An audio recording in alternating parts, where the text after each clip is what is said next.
뉴스브리핑 제작에 도움 주신 분들입니다.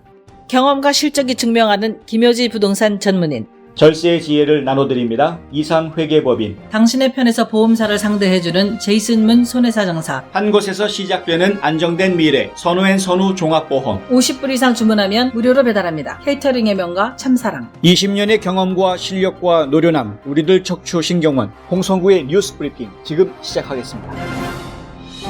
로컬 소식입니다. 귀넷 카운티 검찰이 자택 대피령 위반자에 대한 강력 단속을 예고했습니다. 검찰은 샬롯 내시 귀넷 카운티 의장과 16개 시정부가 발표한 규정들을 위반하는 경우 경범죄로 기소하겠다고 밝혔는데요. 유죄 판결을 받으면 60일 징역 또는 최고 $1,000의 벌금 혹은 둘 다를 받을 수 있습니다.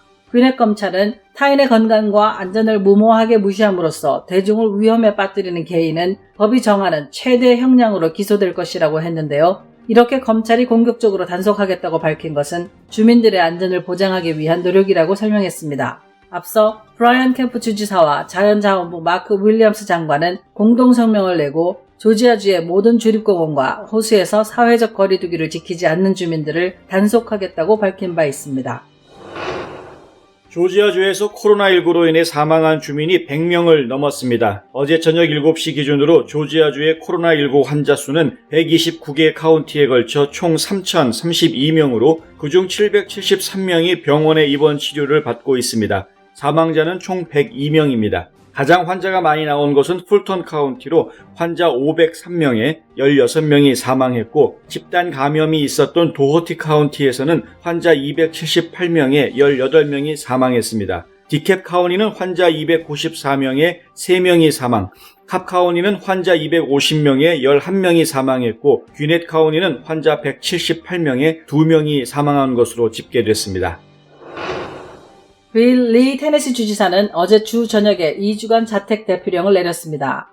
테네시주의 자택 대피령은 오늘 밤 11시 59분에 발효되는데요. 오는 4월 14일까지 2주 동안 지속됩니다. 그동안 주지사는 개인의 자유를 보호하는 것이 매우 중요하다며 자택 대피령 발표를 계속 미뤄왔는데요. 시장들과 의료 전문인들의 계속된 탄원과 비판에 결국 행정명령을 내리기에 이르렀습니다. 오늘 새벽 4시 현재 테네시주의 코로나19 환자는 총 1,937명, 사망자는 14명인 것으로 집계됐습니다. 테네시주를 포함해 전국의 주 단위로 자택 대피령을 내린 곳은 31개 주로 늘어났습니다. 한인 경제를 살립시다. 음식 주문 투고와 배달을 통해 지금의 힘든 시기를 함께 뚫고 나아갑시다. 이 캠페인은 미 동남부 한인 외식업협회가 함께합니다. 지구촌 소식입니다. 코로나19 확산을 차단하기 위해 병력 이동을 제한하고 있는 미군이 주한미군 장병 자녀로 생후 6주 된 쌍둥이의 치료를 위해 수송기까지 동원해가며 약 1만 킬로미터의 본토 이송 작전을 펼쳐 화제입니다. 미군은 일본 오키나와에서 해군 병원 소속 이송 전문팀을 오산으로 데려온 뒤 공군 수송기 C-17에 쌍둥이와 함께 태워 미국 베데스다의 월터 리드 국립군병원으로 보냈습니다. 쌍둥이는 지난달 17일 한국 대구 대학병원에서 몸무게가 1.1kg보다 적은 채로 예정보다 10주 일찍 태어났는데요. 쌍둥이를 위한 소아 치료 장비가 필요한데 대구 지역의 코로나19 확산으로 구하기가 쉽지 않다고 판단해 미 본토 이송을 결정한 것으로 알려졌습니다. 미군은 쌍둥이와 부모 모두 코로나19에 감염되지는 않았다고 밝혔습니다.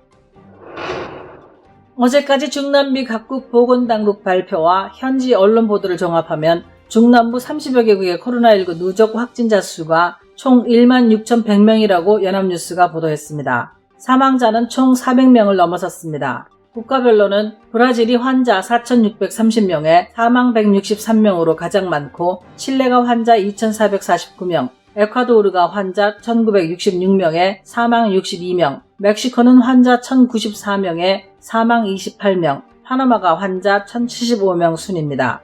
브라질과 칠레는 외국인의 입국을 금지하고 있는데요. 멕시코는 보건 비상사태를 선포했습니다. 멕시코는 4월 30일까지 코로나19 확산을 막기 위해 비필수 활동을 중단하고 50명 이상 모임을 금지했습니다. 모든 국민들에게 가능한 한 집에 머무르라고 권고하기도 했는데요. 중남미에서도 코로나19 확산세가 좀처럼 잡히지 않는 모습입니다. 일본 정부는 한국과 중국, 미국, 그리고 유럽 거의 전역에서의 외국인 입국을 거부할 예정이라고 NHK가 31일 보도했습니다. 조만간 코로나19 대책본부 회의를 열고 49개 국가 지역에 대한 추가 입국 거부 조치를 발표할 예정이라고 하는데요. 입국 거부 조치가 취해지면 최근 2주 이내 대상 지역에 체류한 외국인은 특별한 사정이 없는 한 일본에 입국할 수 없게 됩니다. NHK에 따르면 일본은 31일 현재 코로나19 환자가 2,701명이고 사망자는 70명입니다. 상대적으로 일본의 수치가 낮은 것은 그만큼 검사를 안 했기 때문이라는 지적이 많은데요. 그 때문에 숨겨진 코로나19 감염자가 많을 것이란 의혹이 끊임없이 제기되고 있습니다. 코로나19 대응을 돕고자 엘튼 존을 포함한 팝스타들이 각자 자택에서 자선 라이브 공연을 펼치는 모습을 담은 방송 프로그램이 100억 원에 한국 소식입니다.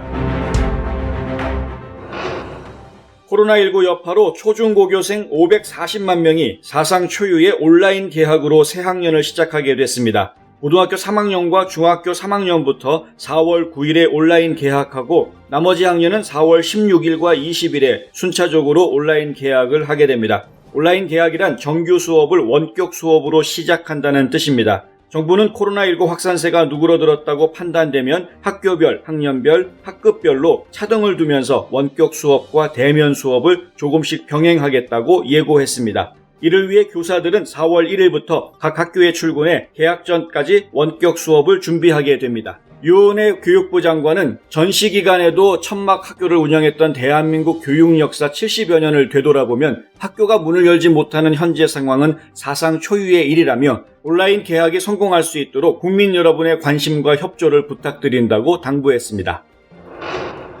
기업들이 코로나19 사태로 시행했던 재택근무를 속속 중단하고 정상근무 체제로 전환하고 있다고 연합뉴스가 보도했습니다. SK그룹 최고 의사결정기구인 스펙스 추구협의회와 지주사 주식회사 SK가 재택근무를 마치고 내달 1일부터 정상근무를 시작합니다. SK그룹은 분산근무제와 지정자석제를 통해 직원 간 접촉을 최소화하고 역학조사나 방역에 대비하겠다는 방침입니다. 현대차그룹 역시 주요 계열사들이 자율재택근무를 중단하고 23일부터 정상 출근 체제로 전환했습니다. 현대기아차는 유연근무제로 전환해 직원들 간 접촉을 최소화하고 있습니다. 한화와 효성그룹 주요 계열사들은 자율재택근무제를 운영하고 있고 현대중공업은 9일부터 시차 출퇴근제를 운영하고 있습니다. 재외동포재단이 제22회 재외동포 문학상을 공모합니다. 이번 공모는 성인 부문은 시, 수필, 체험수기, 청소년 글짓기는 초등 부문, 중고등 부문, 그리고 올해 처음으로 신설되는 해외 입양 동포 및 자녀를 대상으로 하는 입양수기 부분으로 나누어 진행됩니다. 성인은 7년 이상 체류한 재외동포, 청소년은 5년 이상 체류한 경우 참가할 수 있습니다. 선정된 작품에는 약 4천만 원의 상금과 상패가 수여되고 수상작품은 책자로 발간해 전 세계에 배포됩니다. 공모전 응모를 희망하는 재외동포는 코리안넷 홈페이지 공지사항에서 자세한 내용을 확인할 수 있습니다. 접수도 온라인으로 하는데요. 마감은 5월 31일까지입니다. 2020년 3월 31일 홍성구의 뉴스 브리핑은 여기까지입니다. 시청해주셔서 감사합니다.